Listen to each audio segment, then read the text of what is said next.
Olá, pessoal.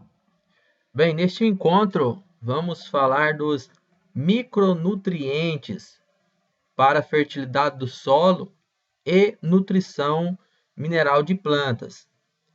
Eu vou dar um início algum, alguma abordagem na nutrição mineral de plantas, uma vez que no curso de zootecnia não tem-se a disciplina nutrição mineral de plantas. E para a agronomia é importante porque revisa alguns conceitos importantes dos micronutrientes. Bem, então está aqui nosso plano de aula dos micronutrientes. Então, nosso objetivo é entender a dinâmica de micronutrientes no solo e nos ambientes de produção agrícola e pecuária. Existe também uma dinâmica muito importante e, de certa forma, complexa dos micronutrientes no solo para nutrir as plantas. E essa exposição ela justifica muito para vocês, em situações de campo, tomar a melhor decisão possível para realizar o manejo das adubações com micronutrientes nas culturas. Então, vocês vão utilizar o Ava Moodle, os computadores, os celulares, caneta e caderno. Tem um questionário para avaliação no final do encontro. E existe um capítulo específico de micronutrientes lá no livro de fertilidade do solo da Sociedade Brasileira de Ciência do Solo. Bem, uma das primeiras coisas que vocês devem se atentar é para a distribuição dos micronutrientes na tabela periódica. Os micronutrientes normalmente não, a maioria deles são metálicos. Não é da família 1A, nem 2A, e não é não metálicos, são metálicos, né, como molibdênio, manganês, ferro, cobalto, níquel, cobre, zinco, e tem alguns que saem, né, como o selênio e o boro, sendo o boro um dos micros mais importantes, né, que possui uma dinâmica diferente dos demais. Então, por isso, a gente chama que ele tem grande importância, mas é do ponto de vista do cuidado do manejo. Para a fisiologia da planta, todos têm igual importância, todos são essenciais. Uma coisa muito importante que eu devo ressaltar, e vocês devem rever em fisiologia vegetal, é o ciclo da fotossíntese, tanto na P600 quanto na P700. E vocês podem observar que, tanto no esquema fotossintético das plantas, envolvendo as duas proteínas de clorofila e da fotossíntese, quanto no ciclo de Krebs, ciclo de Calvin, todos esses ciclos está envolvido diretamente a presença de de micronutrientes.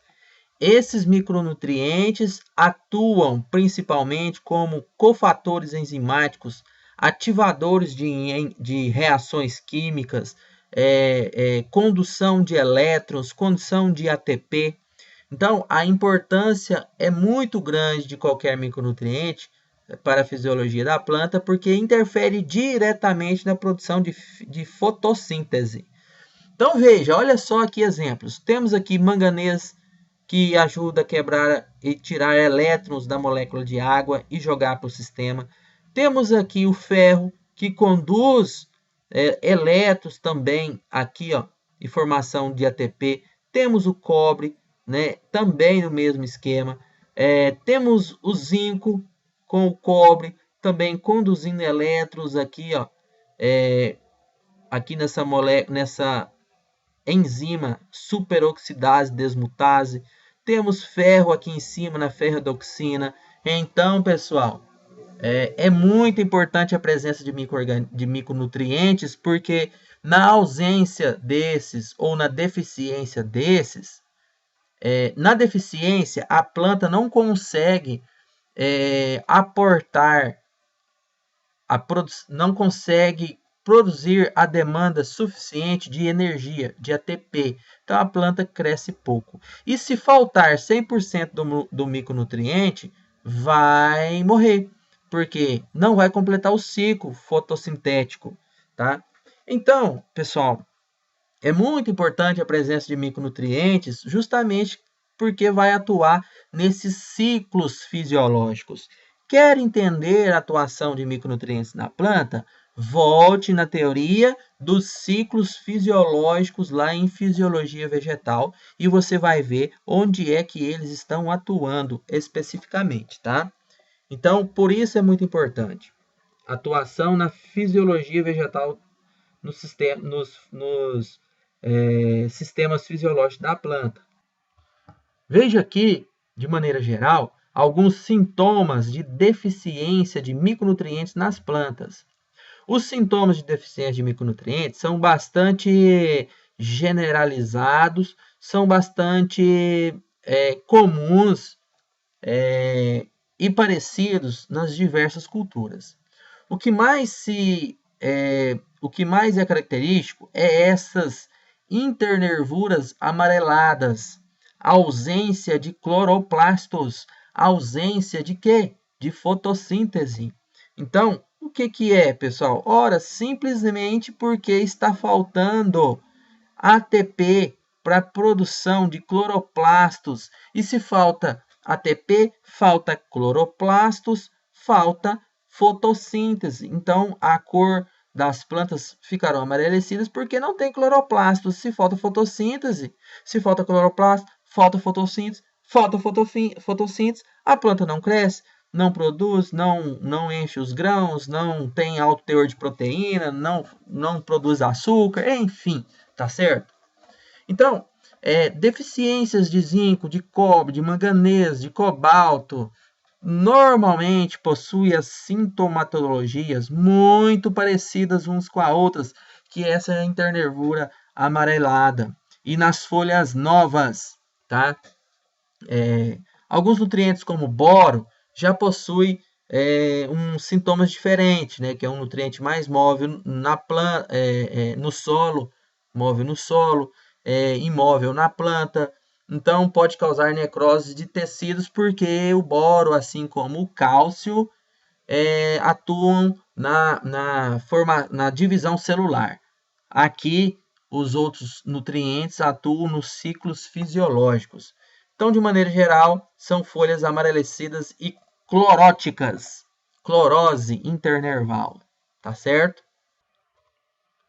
Então, veja aqui, olha, outro exemplo, numa monodicotiledônia, estrias cloróticas internervais na folha do milho, tá?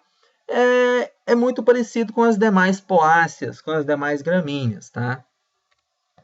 Veja, o que define, o que dá o nome à classificação micronutriente é a quantidade dos elementos na planta. Já comentei isso aqui no início da disciplina de fertilidade do solo.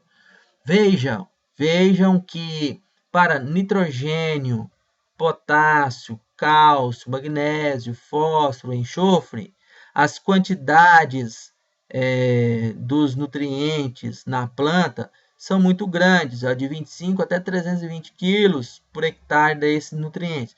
Quem são eles? Os macronutrientes. Já os micronutrientes, exceto o cloro aqui, que ele está muito na planta em função da adubação com cloreto de potássio, que possui muito cloro. Mas os demais, vejam, que é em escala muito diminuta, né? 1,1 kg por hectare para baixo, né? Cobalto, boro, zinco, manganês, molibdênio, né? Então, uma quantidade muito baixa. Veja aqui nesse outro exemplo, a necessidade de micronutrientes para produzir 1 tonelada das culturas, por exemplo, de arroz. Arroz, por exemplo, o milho, vamos no sorgo.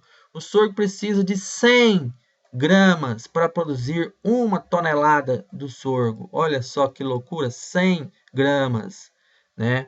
Olha aqui, para produzir 1 tonelada de cenoura, precisa de 9 gramas. Tomate, 5 gramas. Então, é muito pouquinho, tá? E aqui estão escalas dos demais micronutrientes. O estudo dos micronutrientes relata-se de histórico breve, recente. Os macronutrientes possuem um estudo muito mais longo, era o início da descoberta química, né? E descobriu-se que esses macronutrientes são os que demandavam mais. Então, os micronutrientes são descobertos recentes. recentes. É como se fosse um ajuste, né? Um ajuste na nutrição das plantas. E esse ajuste é feito com micronutrientes, então eles são descobertos mais recentes. Veja aqui, só relembrando conceitos do início da disciplina. Macronutrientes orgânicos ou estruturais, carbono, hidrogênio, oxigênio. Macronutrientes primários, porque demandam de altíssima quantidade, nitrogênio, fósforo, potássio. Macronutrientes secundários, porque demandam uma quantidade menor, mas porém é muito importante na planta, cálcio, magnésio, enxofre. Micronutrientes, boro, cobre, manganês, zinco, ferro, molibdênio, que possui uma demanda menor, porém não menos importante, muito importante para a execução dos ciclos fisiológicos. Pessoal, uma dinâmica, já entrando mais especificamente em fertilidade do solo para micronutrientes, eu quero destacar esse gráfico que eu já falei para vocês em outro momento, que é a variação da disponibilidade de micronutrientes aqui no eixo Y, em função da variação do pH do solo. Muito importante, muito importante, porque eu disse para vocês que a melhor faixa de pH do solo para cultivo das plantas é aqui, ó, de 5,5 até 6,5. Esta faixa, ó, que vai subindo aqui e pegando aqui as três curvas, né? A de boro, que também é de nitrogênio, as de micronutrientes metálicos, que vai descendo, e as de micronutrientes não metálicos, que vai subindo. Então, onde se cruzam, né? Então, é por isso, pessoal, que não se pode fazer supercalagem, adubação, fazer correções com altas doses de calcário. Se você colocar muito calcário, o calcário está presente OH-, hidroxilas, que vai neutralizar hidrogênio. Se você neutraliza muito hidrogênio, o pH vai cair muito. E se você neutralizar muito o pH, neutralizar muita H+, quer dizer que está começando a sobrar hidroxilas. Se começa a sobrar muito hidroxila porque colocou-se muito pH, muito calcário, né? Então essas hidroxilas em excesso começarão a precipitar micronutrientes que são muito reativos com hidroxilas. Este é um dos grandes motivos para evitar supercalagem, porque vai formar precipitado de hidróxido de ferro, hidróxido de cobre, hidróxido de manganês, hidróxido de zinco, hidróxido de cobalto. Formou hidróxido, a planta não absorve micronutriente e aí você terá uma lavoura deficiente de micronutriente. Ah, mas se aumentar muito o pH, por colocar o pH em 6,5, 7, vai aumentar bastante a absorção de fósforo. Positivo, é verdade. A absorção de fósforo vai aumentar muito, só que você vai ter uma perda muito grande com a disponibilidade de micronutrientes. Por isso que a faixa ideal é aqui, ó, de 5,5 a 6,5, tá?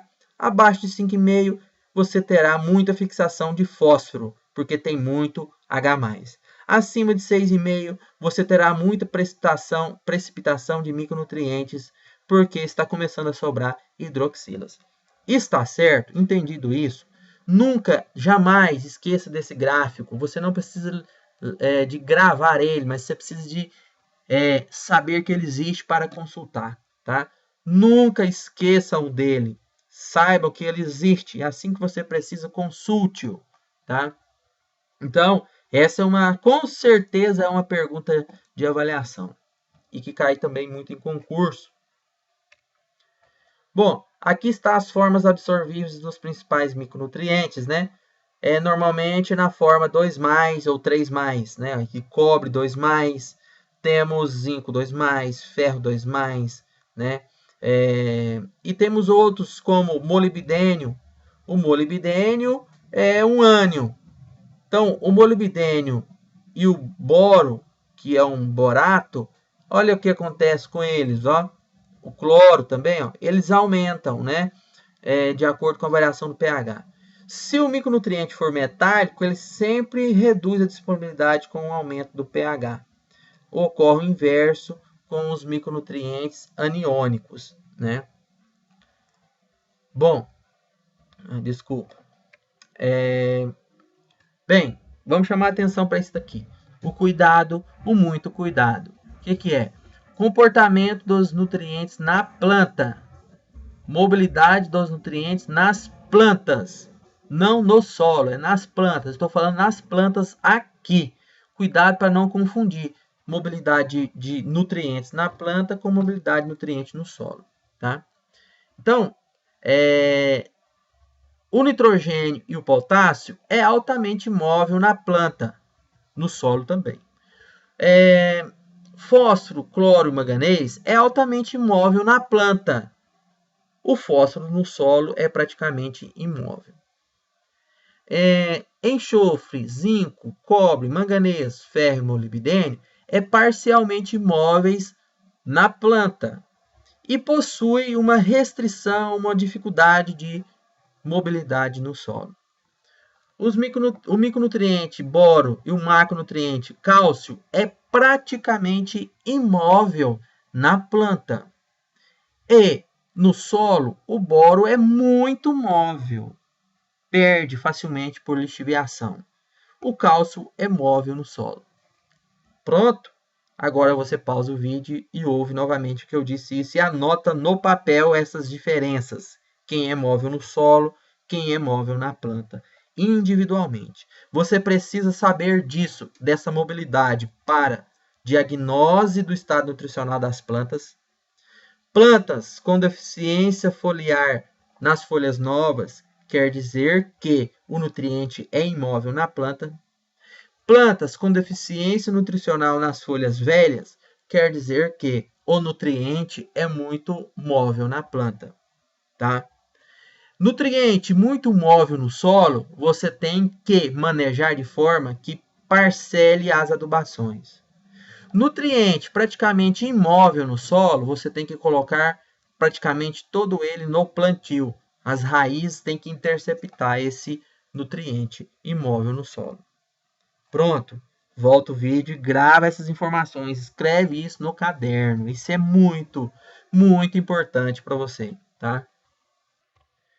Bem, então, micronutrientes, para você fazer o uso deles, você tem que saber se um solo é argiloso ou médio ou arenoso. Se o solo for muito arenoso, cuidado, porque nutrientes móveis no solo, como micronutrientes, podem ser facilmente perdidos e lá no futuro do cultivo você terá deficiência de boro, né? E nutrientes praticamente imóveis no solo, como fósforo, independente do tipo de solo, você tem que colocar todo ele no plantio, né? Agora, por que a matéria orgânica é tão importante? Que eu já disse no encontro de matéria orgânica. A matéria orgânica é muito tamponante, regulatória, fornece todos os micronutrientes e macronutrientes em menores quantidades, tampona, regula, fornece carga, aumenta CTC, fornece micro-organismos para alimento de micro-organismos para que eles possam poder decompor a matéria orgânica e disponibilizar esses nutrientes, tá? Então a matéria orgânica é muito importante porque fornece cargas elétricas que consegue reter, segurar esses micronutrientes, principalmente em solos arenosos, tá? Então, em solos arenosos e pobres em matéria orgânica, os micronutrientes causarão muita deficiência nas plantas. Tá entendido isso? Porque perde bastante e não tem matéria orgânica para repor. Então, cuidado com isso. Bem, aqui nós temos um caso em que devemos tomar cuidado. Sabe aquele tipo de solo de baixada, de várzea, onde tem um alto teor de matéria orgânica e onde o solo é mais escuro? Então, cuidado com aquele tipo de solo, porque é o seguinte, é um solo que possui muita matéria orgânica, portanto, possui uma alta concentração de todos os micronutrientes. Se esse solo ele for drenado, ou seja, retirado o excesso de água, o que vai acontecer? Se sai água, entra oxigênio. E a grande quantidade de oxigênio faz com que a carga elétrica do ferro, ou do manganês, ou do zinco, ou do cobre, que é 2+, ele passe para 3+, com carga elétrica positiva 3, né? 3+. Né? Então, ele oxidou, né? Oxidou. Se ocorreu isso, se o ferro, por exemplo, passa para ferro 3+, então, se tem carga elétrica 3+, ele será muito mais reativo no solo, podendo ficar fixado até mesmo nos coloides do solo, ou ser mais atrativo com as hidroxilas e formar precipitados no solo. Então, pode acontecer de causar deficiências desses micronutrientes. Então, solos drenados de baixada pode ter esse problema, tá? Porque há a carga positiva mais 3 ou mais 4 é muito reativa com hidróxidos aí no solo. E aí vai faltar o nutriente para absorção pela planta. Outra coisa muito interessante, pessoal, é o equilíbrio que ocorre entre os micronutrientes disponíveis no solo. O equilíbrio mais comum, mais indicado, é que entre todos esses micros, cobre, ferro, manganês, zinco, principalmente, né, tem uma relação de 1 para 1 para 1 para 1, né? Esteja em quantidades iguais, né? Porque se começar a ter uma relação, por exemplo, ferro-manganês 2 para 1, ou 3 para 1, ou 4 para 1, vai começar a predominar aquele que tem mais. A planta absorve cátions e ânions, né? Então, se tem 10 cátions lá no solo, desses 10, 7 é de ferro e 3 é de manganês, e a planta só vai absorver tudo, então vai faltar manganês e absorver muito ferro. E aí começa a causar esses problemas aqui, ó, de reboleira ou deficiência, tá? Então, o bom equilíbrio, 1 para 1, entre eles é o mais interessante, tá bem? Isso eu já comentei que a calagem reduz a disponibilidade deles, né, dos micronutrientes, porque a calagem disponibiliza OH-, que vai neutralizar ou precipitar esses micronutrientes. E a calagem aumenta a disponibilidade dos micronutrientes aniônicos, não é? Existe uma outra particularidade, que é a precipitação de micronutrientes disponíveis numa solução do solo, não por hidroxilas que você colocou muito calcário, mas sim por fosfato que você fez uma alta adubação fosfatada. Olha que loucura, né? Então, você pode formar fosfato de manganês, fosfato de ferro, né? Porque você colocou muito fósforo. E como que eu consigo regular isso? Deixa dentro da faixa de 5,5 e 6,5, porque aí você tem um controle da quantidade de micronutrientes. Então, o que acontece? Se você tem um pH mais baixo, você terá uma grande disponibilidade dos micronutrientes, um pH mais baixo, e uma baixa disponibilidade de fosfato. O contrário ocorre, se você tem um pH mais alto, você pode ter uma grande disponibilidade de fosfato. E aí, esse excesso de fosfato começará a precipitar também, assim como as hidroxilas, né? Fosfato e hidroxila é tudo carga negativa, começará a precipitar esses micronutrientes. Então, pode ser um problema, né? Para o caso do zinco, existe uma competição entre os sítios de absorção desses tanto do zinco quanto do fósforo, né? Então, o excesso de zinco pode inibir a absorção de fósforo e o excesso de fósforo pode inibir a absorção de zinco, né? Então, para você não ter problemas com erros, veja no manual de quinta aproximação, lá você vai ver as quantidades, níveis críticos médios, lá ideais que deve ser atendido. Não exceder a quantidade de fósforo nem de zinco, por exemplo. O excesso de um começa a predominar sobre o que está em menor quantidade.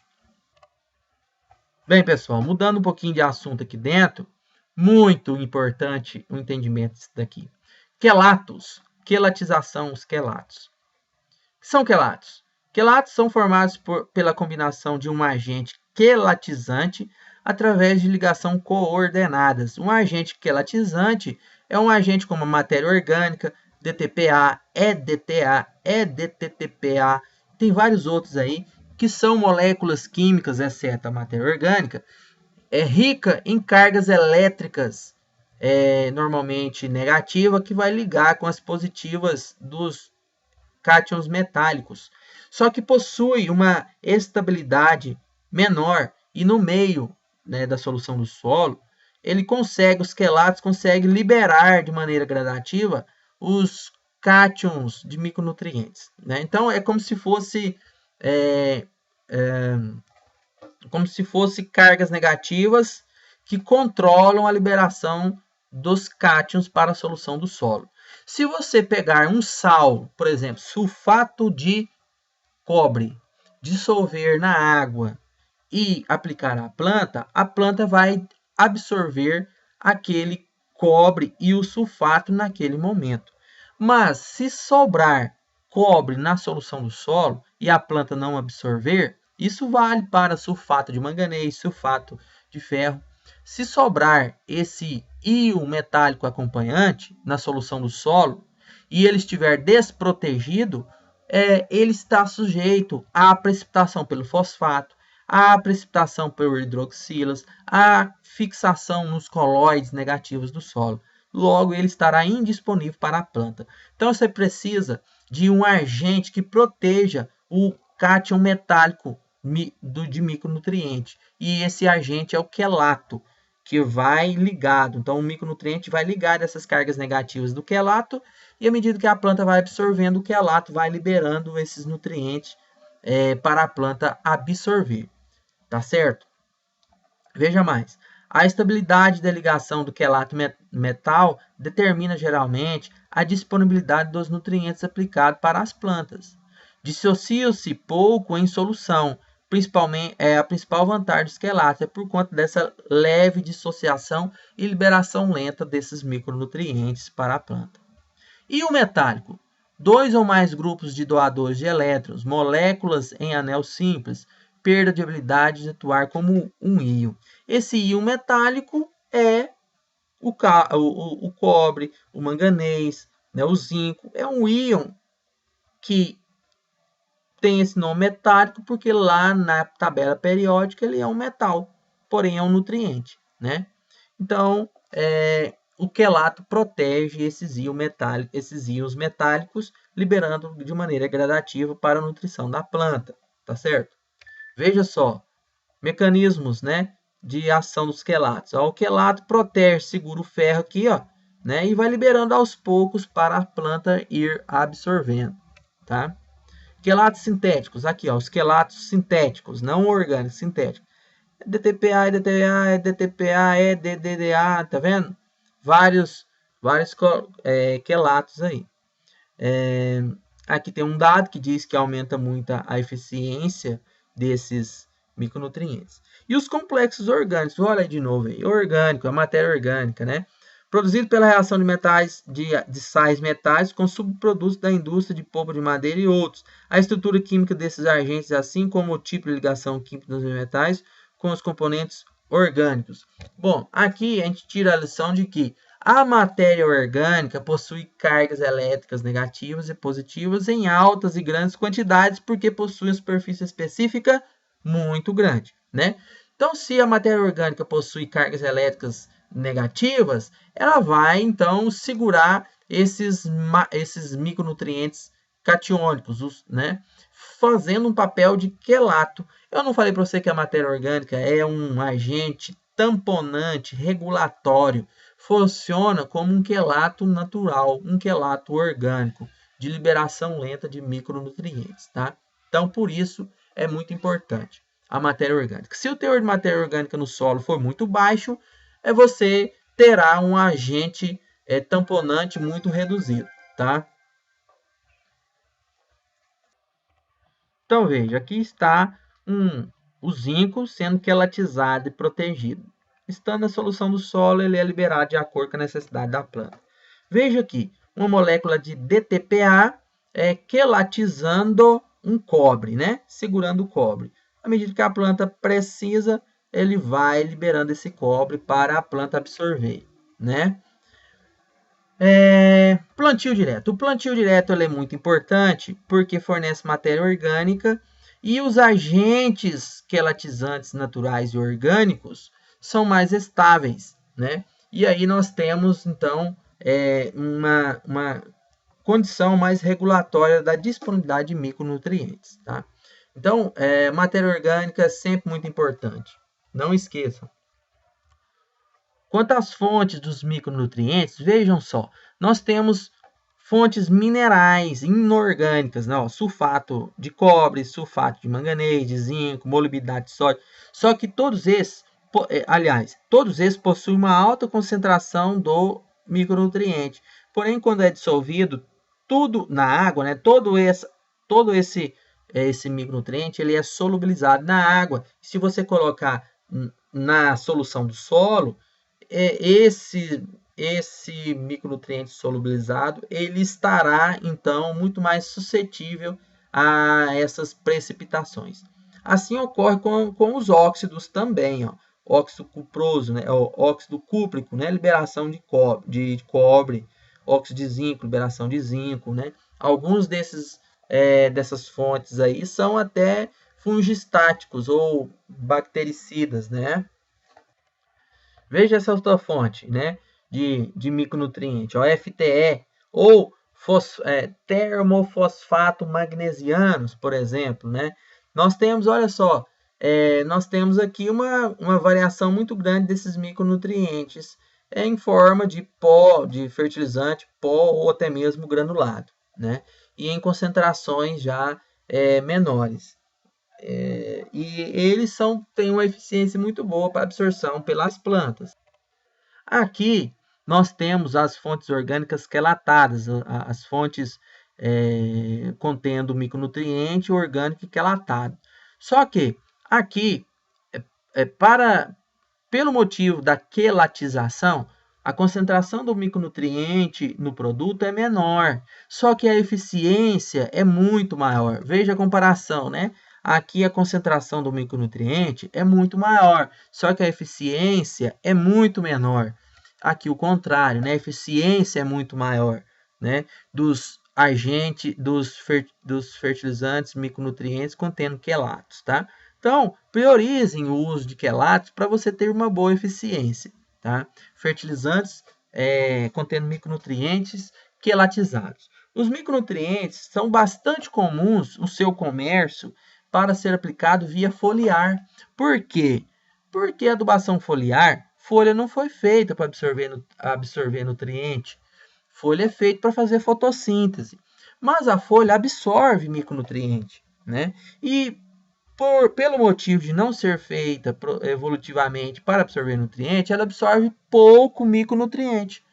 Só que como a planta possui uma demanda baixa de micronutriente, essa baixa absorção de micronutriente pela folha, às vezes satisfaz. Porque muitas das vezes não satisfaz, não adianta, tá? Micronutriente e macronutriente é feito para ser absorvido via raiz, né? Então, mas às vezes algum agricultor ou outro aí coloca calcário demais e começa a precipitar micronutriente e a planta dele, a lavoura dele começa a ter deficiência de micronutriente porque aplicou calcário demais. O que deve ser feito? Aplicação de micronutriente agora, é a saída. E aí, nesse caso, resolve, tá? Então, evite ficar recomendando a aplicação de micronutriente.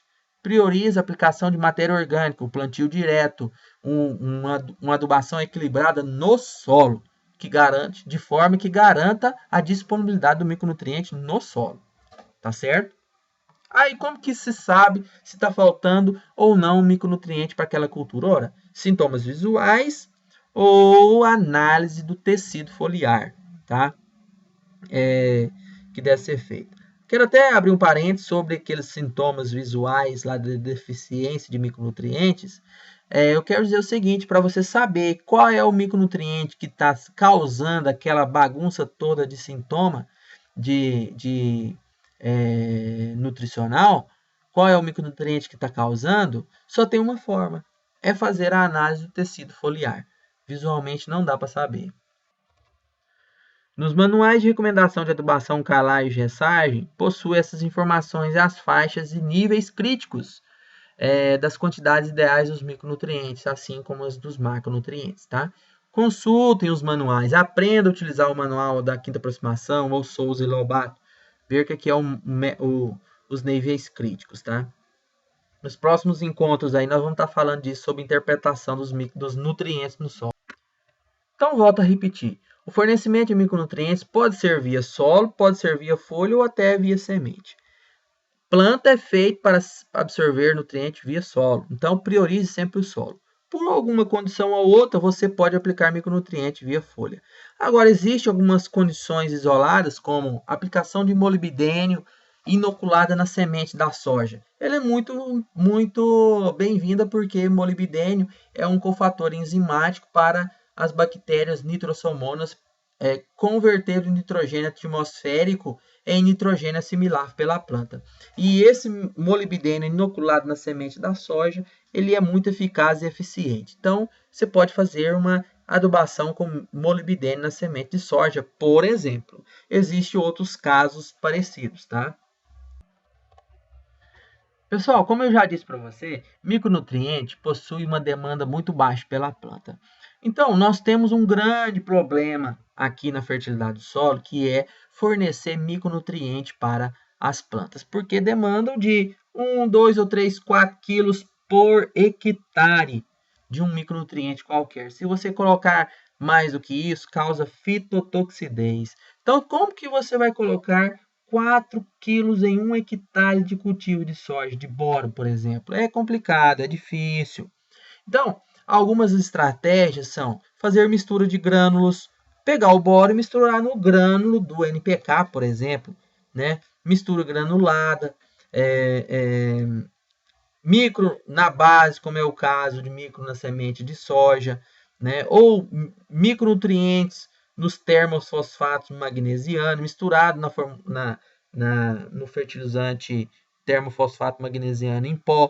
Então, você tem que alternar o veículo que vai levar esse micronutriente até a planta, né? A adubação foliar, uma das vantagens dela é porque você pode utilizar diluído numa cauda, né? E fornecer de maneira bastante uniforme na lavoura. Só que é um procedimento mais caro, né? Utiliza demanda de operação de trabalho, né? Operação de pulverização e o produtor ele sempre coloca na ponta da caneta. Se você vai fazer uma adubação, quanto que eu vou gastar com isso? Compensa o ganho que eu vou ter com essa adubação?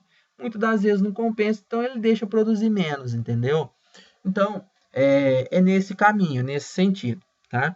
Micronutrientes tem um grande problema de distribuição. Por isso, eu volto a repetir, é muito importante o uso da matéria orgânica que você resolve esse problema de disponibilidade de micronutrientes. Por fim, pessoal, determinação de micronutrientes. Ela é feita lá no laboratório de solo, tá?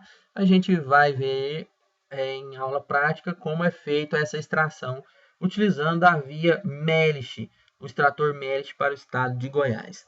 Ok? Então, eu encerro por aqui e revisem o vídeo, revisem o assunto. Muito importante, micronutrientes.